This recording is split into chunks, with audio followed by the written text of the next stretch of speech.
지난주, 지지난주라고 해야 될까요? 주일이 지났으니까 폭우가 심해서 지난주에는 또 엘리베이터도 사용을 못했습니다. 비 때문에, 폭우 때문에, 또 그 다음에는 더위 때문에 온 나라가 몸살을 앓고 있는데, 또 지난주 중에는 또 한 초등학교 교사의 죽음으로 말미암아서 또 온 나라가 몸살을 앓고 있습니다. 생각해 보면 선생님, 교사가 저희 어렸을 때 예전에는 이렇게 굉장한 강자였습니다. 그러니까 학교마다 제가 이제 남자 고등학교를 나왔는데 학교에 그런 선생님들이 있죠. 로보캅 혹은 좀 표현이 그렇지만 미친 개 이렇게 불려지는 선생님들이 있습니다. 왜 그렇게 불려지냐면 그냥 아나무인입니다. 학생들을 함부로 때리기도 하고 막 학생들의 어떤 뭐 인권 이런 거 필요 없이 그냥 기분에 따라 혹은 잘못을 하기는 했죠. 조금 했는데 엄청나게 크게 혼나기도 하고 너무 무자비해서 학생들이 붙인 별명 같은 것들입니다. 어쩌면 그런 폭력 앞에서 학생들의 인격과 인권을 지키기 위해서 학생인권조례라는 게 만들어졌을지도 모릅니다. 근데 지금은 이게 좀 상황이 반대가 됐습니다. 학생의 인권은 굉장히 중요하게 생각하지만 반면 교사들의 인권뿐만 아니라 인격은 너무 이렇게 하찮게 취급되는 것 같습니다. 그러니까 교육이라는 게요, 단순히 이제 교사가 가지고 있는 지식을 학생들에게 전수해주고 전달해주는 게 교육이 아닙니다. 교육은 교사와 학생 사이에 상호작용을 통해서 지식도 전수되지만 어떤 삶에 대해서 어떤 가치도 전해지고 살아가는 삶의 태도도 전해주는 것이고 사람에 대한 어떤 일에 대한 존중과 존경하는 것도 전해지게 되는 겁니다. 그러니까 인격적인 교제가 있어야, 인격적인 관계가 이루어져야만 진정한 교육이 이루어지는 것 같습니다. 근데 그렇지 못하고 있는 거죠. 여기에는 학생과 교사만의 문제는 아닌 것 같습니다. 사실 학생과 교사 사이에, 원래 학생과 교사 사이는 문제가 있어도 그 문제가 많이 풀어집니다. 물론 아까 제가 말씀드렸던 그런 선생님들도 있긴 하지만 또 그에 못지않게 또 선생님 말을 듣지 않는 학생들도 있긴 하지만 그럼에도 불구하고 학생과 교사 사이에는 시간이 지나면 그걸 극복하는 관계들이 됩니다. 근데 한 관계가 더 있습니다. 학생과 교사 사이에. 뭐가 있냐면 학부모님이 있죠. 학부모회라고 해서 그 외국에도 있습니다. 미국에도 PTA라고 해서 학부모회가 있는데 미국에 있는 그 PTA 학부모회는 굉장히 권력이 막강합니다. 학교에 있는 모든 행사, 대부분의 행사들을 학부모회가 PTA에서 주관하기도 하고요. 학생들 반을 짜는데 학년이 올라가면서 반을 짜는 데에도 학부모회가 영향을 끼칩니다. 우리나라도 그런 학부모회가 있는데 이게 이제 긍정적인 면도 분명히 있습니다. 근데 또 부정적인 면도 있는 거죠. 긍정과 부정이 다 있습니다. 부정적인 면은 줄이고 긍정적인 면을 더 확대해야 되는데 이상하게 그러지 못한 모습들이 보입니다. 지금 벌어지고 있는 일들, 제가 잘 모르지만 제 짧은 소견으로는 어쩌면 이 일은 학생과 교사끼리의 문제였다면 훨씬 더 쉽게 풀어질 수 있는 문제가 학부모로 말미암아서 더 어려워진 것은 아닌가. 아마 그 학부모들이 교사를 대하고 또 자기 아이를 대하는 데 있어서 좀 더 존중하고 좀 더 인격적으로 대했다면 어렵지 않게 풀어질 수 있는 문제였는데 그러지 못하다 보니까 더 커진 문제가 아닐까라고 하는 생각이 듭니다. 어쨌거나 우리가 지금 살고 있는 이 시대에, 이 사회 속에서 이런 일들이 있습니다. 날씨도 왔다 갔다 하지만 우리가 살고 있는 세상은 한순간도 바람 잘 날이 없는 세상 속에서 우리는 살아가고 있습니다. 힘들게 살아가고 있는 거죠. 그런 와중에 우리는 주일을 맞이해서 이렇게 교회에 와서 또 하나님을 예배하려고 합니다. 다시 한번 하나님 앞에 서서, 하나님의 말씀 앞에 서서, 하나님의 보좌 앞에 서서 하나님의 뜻에 귀를 기울이려고 합니다. 매 주일마다 주님 앞에 나오는데 하나님 앞에 나오는 우리가 세상에서의 그 바람 잘 날 없는 수많은 일들, 무거운 짐들 다 짊어지고 오더라도 이 자리에서만큼은 그걸 좀 잠깐 내려놓고 겸허하게 하나님의 말씀을 듣고 하나님을 바라보고 하나님을 예배하고 그렇게 하나님 앞에 나아가기를 바랍니다. 그러할 때 주님의 자비와 긍휼을 구하면서 나아갈 때 우리가 짊어졌던 그 짐들이 하나씩 하나씩 극복되어져 가고 풀어져 가고 혹은 그것을 이겨낼 수 있는 힘과 능력을 하나님이 여러분에게 주실 줄 믿습니다. 그러한 은혜가 오늘 예배 가운데 있기를 주님의 이름으로 축원드립니다. 오늘 말씀은 지난주에 이어서 레위기 23장에 있는 절기에 대한 말씀입니다. 지난주에 안식일 그리고 유월절과 무교절에 대해서 생각을 했다면 오늘은 두 가지 절기, 초실절과 칠칠절이라는 절기에 대해서 좀 같이 생각해 보려고 합니다. 먼저 초실절인데요. 우리가 읽었던 본문 9절에서 14절까지 초실절에 대한 이야기가 나옵니다. 그 중에 10절과 11절 말씀을 다시 한번 읽어보도록 하겠습니다. 10절과 11절입니다. 시작. 이스라엘 자손에게 말하여 이르라. 너희는 내가 너희에게 주는 땅에 들어가서 너희의 곡물을 거둘 때 너희의 곡물의 첫 이삭 한 단을 제사장에게로 가져갈 것이요. 제사장은 너희를 위하여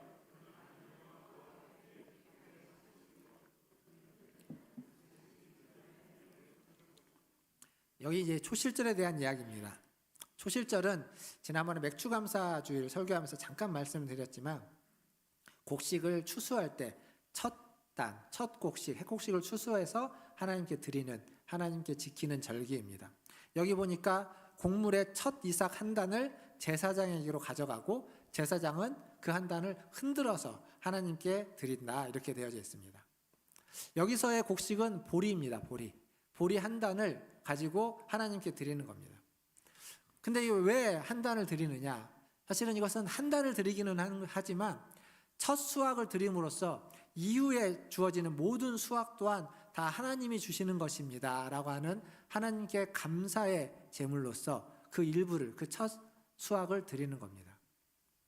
여기에 이제 그 날짜도 명시되어져 있죠. 11절에 보니까 뭐라고 되어 있냐면 흔들되 안식일 이튿날에 흔들 것이요.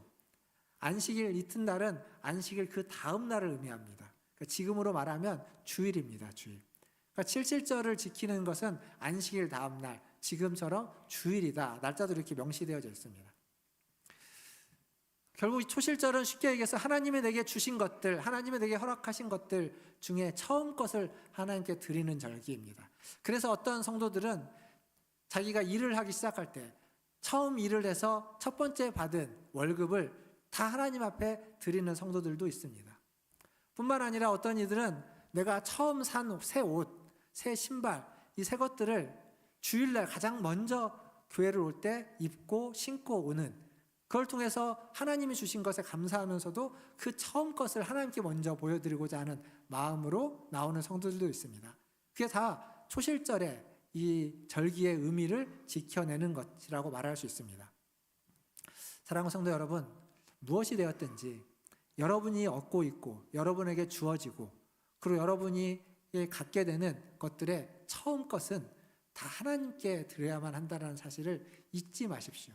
혹 드리지 못할지라도 그것을 잊지 말고 기억하시면서 감사할 수 있기를 바랍니다. 그리고 할 수 있다면 그것들 중에 일부라도 하나님께 드리면서 하나님께 감사를 표할 수 있는 데까지 나아가시기를 주님의 이름으로 축원드립니다. 또한 초실절에는 이것 외에도 또 하나의 의미가 있습니다. 그건 뭐냐면 예수님의 부활을 기념하는 절기입니다. 예수님이 십자가에 달려 죽으신 날이 유월절입니다. 유월절 밤에 예수님이 죽으셨습니다. 그리고 그 다음 날 안식일에 예수님이 무덤에 계시다가 안식 후 첫날 무덤에서 부활하셨습니다. 이것을 이 절기로 얘기하면 유월절이 있죠. 유월절이 있고 유월절 그 다음에 지키는 게 무교절입니다. 그리고 이어지는 절기가 초실절이 되는 겁니다. 그렇게 됨으로써 어떻게 되냐면 유월절은 어린 양이신 예수님, 우리의 죄를 대속하는 어린 양이신 예수님을 기억하고 기념하는 절기라면 초실절은 그 어린 양인 예수님이 죽고 난 이후에 안식 후 첫날 부활한 날을 기억하고 기념하는 절기가 되는 겁니다. 사도 바울이 고린도전서 15장에서 뭐라고 얘기하냐면 예수님에 대해서 부활의 첫 열매가 되셨다 이렇게 얘기합니다. 그러니까 예수님의 부활의 첫 열매, 예수님이 부활하면서 그 첫 열매로서 부활한 그것이 바로 초실절의 첫 곡식단을 의미하는 것이다 라고 말할 수 있습니다. 그리고 우리는 첫 열매이신 예수님을 따라서 이후에 다시 그 뒤를 따라 부활하게 되는 그러한 열매가 되는 것이죠. 사랑하는 성도 여러분, 우리가 보고 있는 성경, 특별히 구약을 보면 예수님의 죽으심과 부활에 대한 예언들이 많이 있습니다. 주로 예언서에서 그 얘기들을 많이 하고 있습니다. 그러나 예언서만 그것들을 얘기하는 것이 아니라 지금 우리가 보고 있는 율법서, 특별히 절기를 통해서도 지금 성경은 이야기하고 있습니다. 그리스도의 죽음과 부활이 절기, 그 순서들 안에 녹아져 있다는 겁니다. 매주일 우리는 예배를 드리러 옵니다.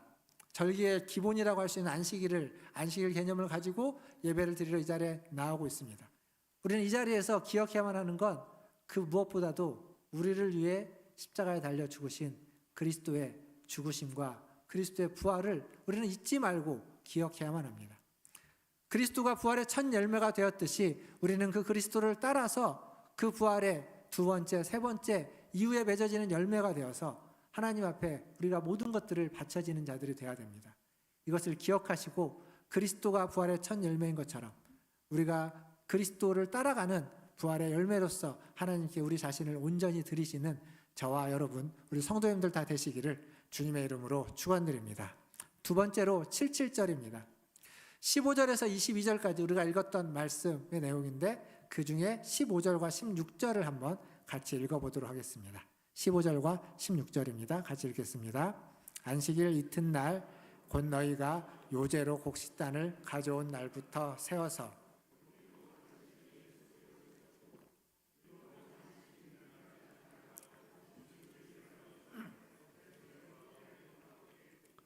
아멘. 여기 이제 77절은 신약에는 오순절이라고 불려지는데 오늘 읽었던 말씀을 보니까 일곱 안식일의 수요를 채우고, 안식일이 7일째 있지 않습니까? 그 안식일을 7번 채우고 그 다음 날까지 해서 50일째 기억하고 기념하고 지키는 절기 77절입니다. 오순절은 어떤 의미냐면 한자로 하면 5오자인 거죠. 수는 열을 의미합니다. 그러니까 50일째 지키는 절기.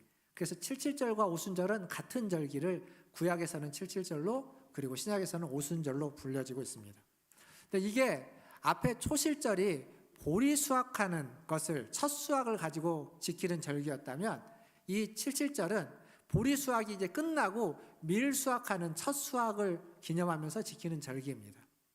이 말은 무슨 얘기냐면 지난 50일간 보리 수확했던 시기였다는 얘기입니다. 보리 수확하는 시기. 그리고 이제 77절을 통해서는 또 밀 수확하는 시기들이 계속 이어져 가고 있습니다. 그러니까 노동을 하고 수확을 하는 중에 잠시 노동을 멈추고 하나님이 주신 것에 감사하고 그 풍족한 걸 누리도록 하는 절기, 그게 바로 77절이라고 할 수 있습니다. 근데 이 77절에는 두 가지 독특한 규례가 있습니다. 다른 절기하고 좀 구별되는 규례가 특별히 있는데 그 하나가 17절에 있습니다. 17절을 또 같이 한번 읽어보겠습니다. 23장 17절입니다. 같이 읽겠습니다. 너희의 처소에서 10분의 2 에바로 만든 떡 2개를 가져다가 흔들지니 이는 고운 가루에 누룩을 넣어서 구운 것이요 이는 첫 요제로 여호와께 드리는 것이며. 아멘. 자, 여기 다른 규례와 좀 다른 게 있습니다. 뭐가 다르죠? 누룩을 넣으라는 겁니다. 앞에 열심히 말씀을 들으셨네요. 소제에서는요, 레위기 2장에 나오는 소제에서는 소제를 드릴 때, 곡식가루로 제사를 드릴 때 반드시 넣지 말아야만 하는 두 가지가 있습니다. 하나는 꿀이고 하나는 누룩입니다. 그러니까 누룩을 넣지 말라고 되어 있습니다. 그리고 절기에서도 무교병, 바로 앞에서는 이 무교절에는 무교병, 누룩을 넣지 않는 그 딱딱한 떡을 먹도록 되어져 있습니다. 근데 77절에 와서는 갑자기 여기 이는 고운 가루에 누룩을 넣어서 구운 것으로 하나님께 요제를 삼아라 이렇게 얘기하고 있는 겁니다. 왜 갑자기 누룩을 넣으라고 했을까요? 그 전까지는 누룩이 들어가지 않은 좀 딱딱하고 맛이 없는 것들을 하나님께 드리고 먹으라고 했으면서 갑자기 여기에서는 부드러운 빵을 먹을 수 있도록 누룩을 넣으라고 한 이유, 그 이유가 있을 것 아니겠습니까? 잘 생각해 보십시오. 지금 77절은 제가 앞에서 말씀드렸던 것처럼 보리 수확하는 때로부터 50일 동안 보리를 수확했습니다. 그 말은 뭐냐면 그들의 곳간에 보리가 많다라는 겁니다. 그리고 이제 밀을 수확하기 시작합니다. 즉 그 말은 앞으로 또 밀도 많이 수확될 거라는 겁니다. 뿐만 아니라 오늘 읽은 말씀을 보면 많은 제물을 드리고 있습니다. 번제로, 소제로, 속죄제로, 그리고 화목제로 많은 제물을 잡아서 제사를 드립니다. 그리고 그 제물을 함께 나누고 함께 먹도록 하는 절기, 그게 77절의 절기입니다. 결국 그 누룩이 들어가 있지 않은 빵은 어떤 의미로 보면 굉장히 고난을 상징하고 어려움을 상징하고 하나님 앞에서 우리가 근신해야 되는, 훈련받아야 되는, 그리고 이기고 견뎌내야만 하는 그러한 것을 상징하는 빵이라면 지금 이 시기는 그러한 때가 아닌 겁니다. 이 시기는 하나님이 주신 것, 하나님이 주신 풍성한 것을 받아서 누리고 그것으로 기뻐하고 그것으로 하나님을 찬양하고 그것으로 하나님을 예배하는 절기인 겁니다. 그래서 빵도 떡도 그에 맞게끔 하나님이 누룩을 넣어서 너희가 기쁨과 즐거움에 맞는 빵, 입에 맛있고 그 빵을 먹음으로써 기뻐하고 즐거워할 수 있는 빵을 먹도록 하나님이 허락해 주신 하나님의 배려라고 이야기할 수 있습니다. 우리 하나님은요, 그렇게 꽉 막힌 분이 아니십니다.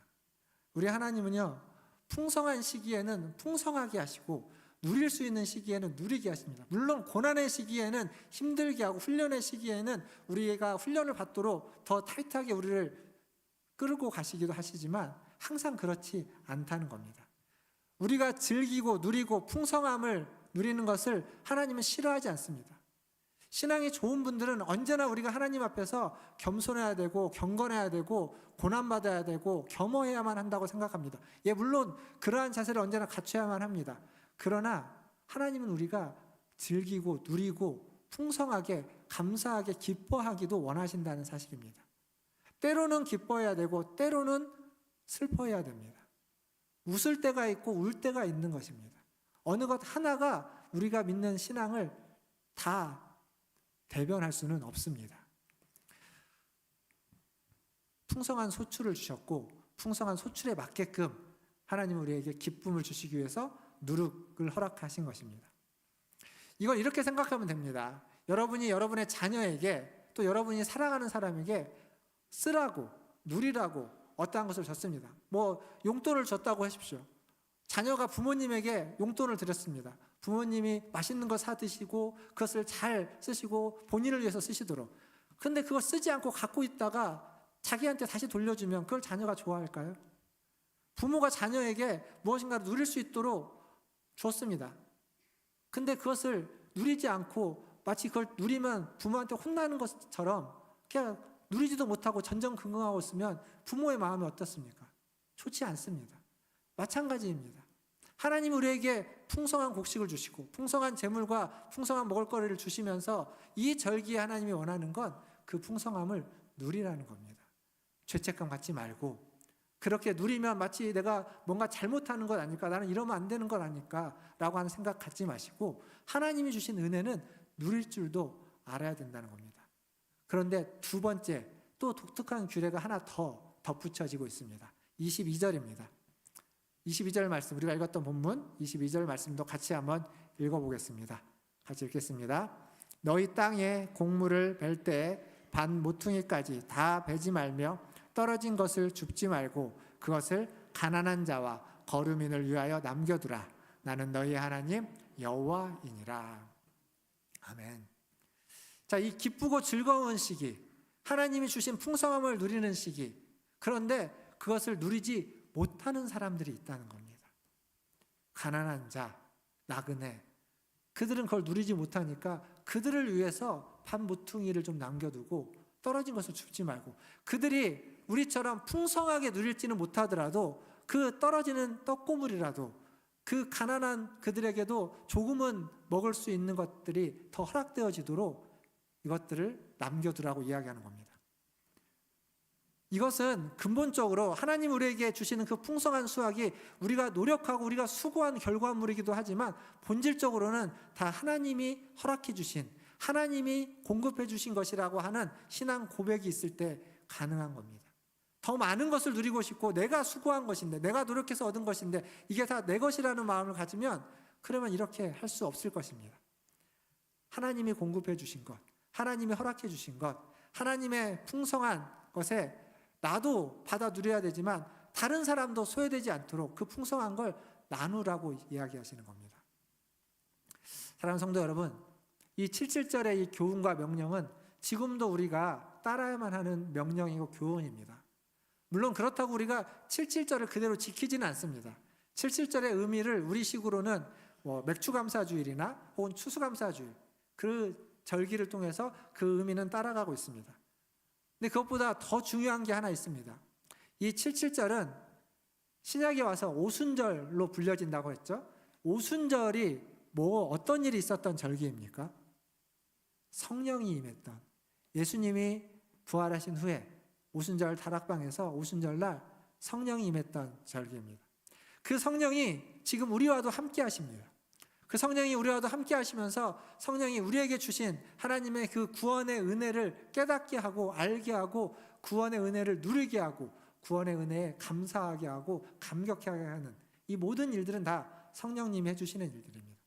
우리의 삶 속에서 하나님의 은혜를 누리게 하고 우리의 삶 속에서 하나님이 어떻게 역사하셨는지를 알게 하고 그리고 더 나아가서 하나님의 나라를 소망하게 만드는 것은 우리 안에 있는 성령님이 하시는 일입니다.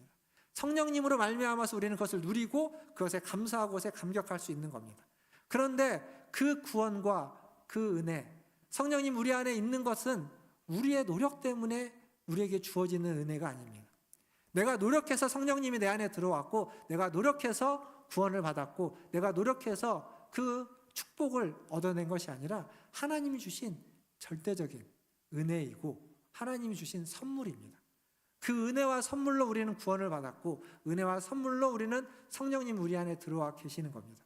그렇다면 그 성령님으로 말미암아 누리는 구원, 그 성령님으로 말미암아 누리는 하나님 주신 은혜와 축복은 나 혼자만 누려서는 안 된다는 겁니다. 나눠야 된다는 겁니다. 77절이 말해주는 겁니다. 그 하나님이 주신 성령님으로 말미암아 느끼고 경험했던 그 은혜와 그 축복은 그 구원의 감격은 나 혼자 구원의 감격을 누리고 느끼고 끝나는 것이 아니라 다른 사람들과 다른 구원의 은혜가 필요한 사람들과 하나님의 축복이 필요한 사람들과 하나님의 은혜가 필요한 사람들에게 내가 받은 은혜를 내가 받은 축복을 나누어야 된다는 겁니다. 나눌 수 있어야 된다는 겁니다. 그게 지금 이 77절이 우리에게 요구하고 있는 우리의 삶입니다. 사랑하는 성도 여러분, 내게도 은혜가 필요하고 축복이 필요합니다. 그래서 하나님은 여러분에게 성령님을 주셨고 여러분에게 은혜와 축복을 매일매일 부어주실 겁니다. 그 하나님의 은혜와 축복을 받기 원하십니까? 그 하나님의 은혜와 축복을 받기 원하신다면 그 하나님의 은혜와 축복을 사모하시고 그 절기 때마다 하나님 앞에 나와서 이 77절에 하나님 앞에서 노동을 쉬고 은혜와 축복을 누렸던 것처럼 우리는 매 주일 하나님 앞에 나와서 우리의 일들을 잠시 멈추고 하나님만을 바라보면서 하나님의 은혜와 축복을 사모할 때 하나님이 그러한 은혜와 축복을 주실 줄 믿습니다. 그리고 그 받은 은혜와 축복 나만의 것이 아니라 함께 나누라고 주신 것이기에 옆에 있는 사람들과 가족들과 이웃들과 여러분의 지인들과 그 은혜와 축복을 함께 나누시는 우리 문화전제일교회 성도님들 다 되시기를 주님의 이름으로 축원드립니다. 우리가 서대문구죠. 마포구 서대문구 옆에 있는 마포구에 가면 예수향기교회라는 교회가 있습니다. 제가 아는 목사님인데 작은 교회입니다. 어떤 빌딩에 있는 상가에 있는 빌딩에 있는 한 층을 빌려서 하는데 성도 수도 작습니다. 한 40명 정도, 40-50명 이 정도 모이는 교회입니다. 근데 그 교회가 몇 년 전에 더 작은 교회를 인큐베이팅을 했습니다. 인큐베이팅이 뭐냐면 이제 품는다는 겁니다. 그러니까 그 작은 교회가 더 작은 교회를 품어서 자기의 교회 공간에서 예배를 드리도록 하고 모임을 갖도록 했습니다.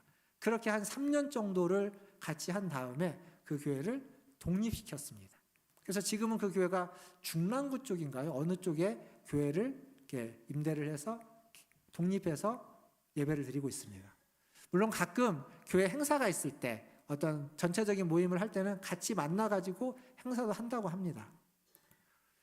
작은 교회, 40명 교회면 사실 할 수 있는 일이 별로 없는, 힘이 없는 작은 교회이지만 그들은 그들이 할 수 있는 더 작은 교회를 품었고 그 더 작은 교회가 자라날 수 있도록 세워질 수 있도록 했고 실제로 그렇게 세워서 분리해서 독립을 시켰습니다. 우리 교회가요, 코로나 때 한 2년 전쯤이었을까요?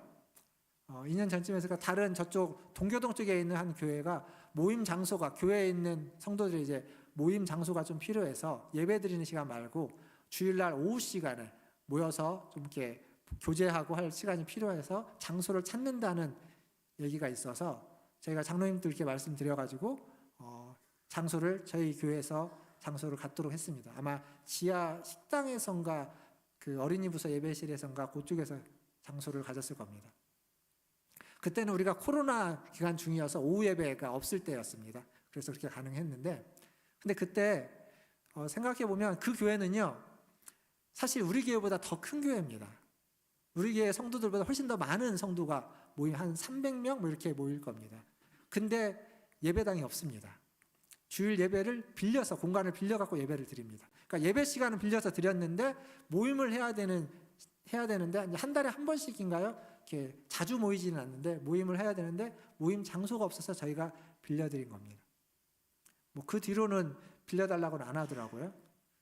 어쨌거나 우리에게는 공간이 있습니다. 그 공간들이 충분히 나눌 수 있는 공간들이 있습니다.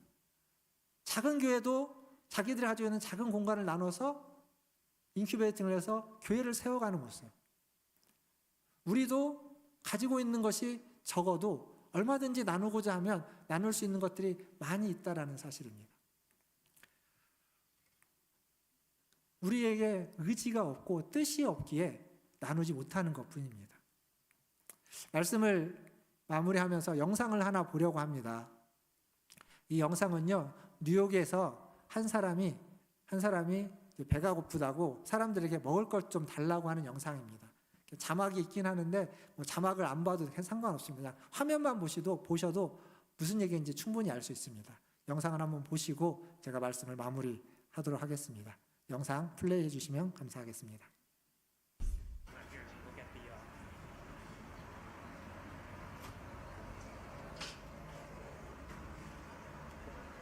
How you doing, man? Is it okay if you could spare that slice for me, please? Man, I work for the phone. White trash, man. Really?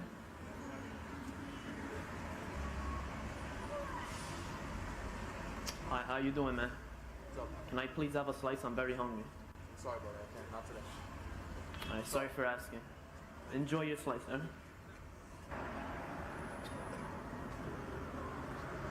No, excuse me. Can I have a extra slice? I'm hungry. No. Fuck out of here. Fuck out of here. I'm hungry too. Fuck out of here. You got true religions on it, nothing? Fuck out of here. Get the fuck in your job. Sorry for asking.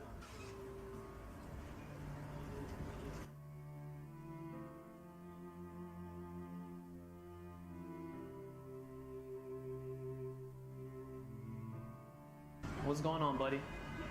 How you doing? We ate a lot of, slices. You want the rest? Alright, here you go, man. Alright, take care, buddy.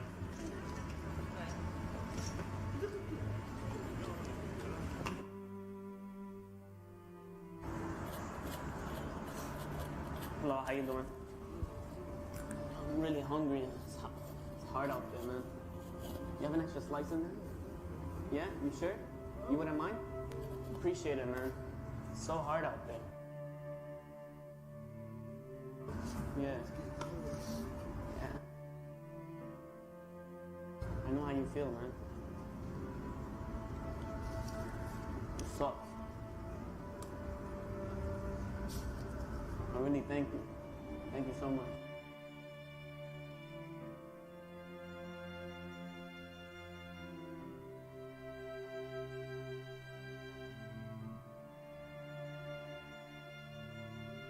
Well, I'm gonna get going. Thank you once again. I appreciate it so much. And I wanna being so generous to me. I wanna give you a nice little tip, man. Thank you. God bless you, alright?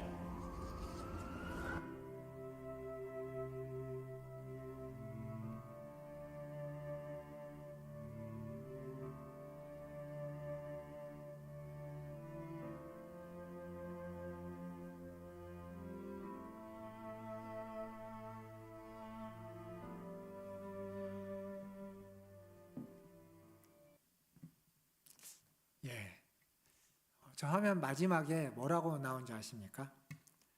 우리가 얻은 것들로 우리는 삶을 살아가고 우리가 베푸는 것들로 우리는 삶을 만들어간다. 이런 문구가 있습니다. 그러니까 하나님 우리에게 주신 것들, 누군가로부터 얻은 것들을 가지고 우리는 살아갑니다. 근데 우리의 삶을 아름답게 만들고 귀하게 만드는 건 내가 가진 것을, 내가 얻은 것을, 내게 주어진 것을 베푸는 데 있습니다. 노숙자는 가진 게 없지만 베풀 줄 알았고, 다른 사람들은 안 된다고 정중하게 이야기한 사람들도 있지만 베풀지 않았습니다. 가진 게 많다고 해서 베푸는 게 아닙니다. 가진 게 없어도 얼마든지 베풀고자 하면, 마음이 있고 의지가 있으면 베풀 수 있습니다. 저는 요즘 우리 교회 성도님들이 너무 많이 아프십니다. 많이 편찮으십니다. 질병 때문이기도 하고 또 사고로 다치시기도 하고, 예전에는 다 강건하셨는데 최근 들어서 많이 편찮으십니다. 그리고 이제 연세가 있으시니까 예전만큼 빨리 회복이 잘 안 되십니다. 그걸 볼 때마다 되게 좀 마음이 그렇습니다. 근데 그게 어쩌면 우리 교회의 모습이기도 합니다. 우리 교회도 우리 성도님들처럼 연약하고 잘 회복이 안 되는 모습들이 있습니다. 하지만 그렇다고 해서 아무것도 못하는 건 아닙니다. 여러분 교회 오실 때 보면 저 지하 주차장에서 그 차를 안내하고 주차를 안내하는 것 누가 하십니까? 우리 은퇴하신 안수 집사님, 장로님이 하십니다. 헌금위원, 우리 은퇴하신 권사님들이 많이 하십니다. 은퇴하시고서도 얼마든지 하실 수 있는 데에서 봉사하고 수고하고 섬기고 있습니다. 할 수 있는 걸 하는 겁니다.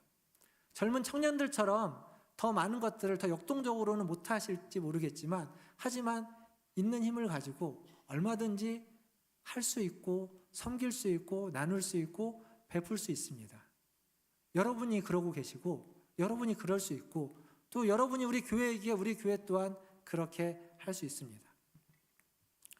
사랑하는 성도 여러분, 우리의 모습, 우리 교회가 나아가야만 하는 모습은 가진 게 많아지는 것도 좋습니다. 그러나 가진 것 많아지기 전에 지금 있는 걸 가지고 나눌 수 있어야 됩니다.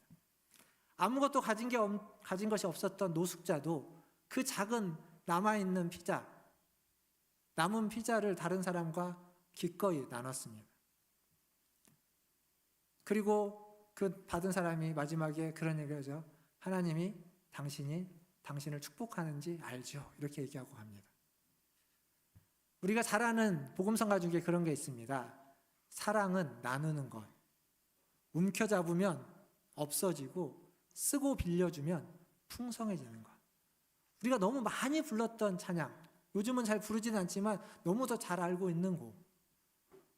찾고 받으려고 하고 얻으려고 하고 가지려고 하면 점점점 없어져 갑니다.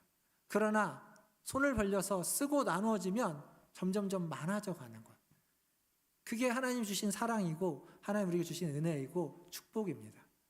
오늘 예배 가운데 오신 우리 문화전제일교 모든 성도 여러분, 여러분의 삶을 통하여서 하나님이 여러분에 주신 그 은혜와 축복을 누리시면서 또 사람들과 함께 공유하시고 나누시고 쓰고 빌려줄 수 있는 그러한 우리 문화전제일교 성도들 다 되시기를 주님의 이름으로 축원드립니다. 기도하겠습니다.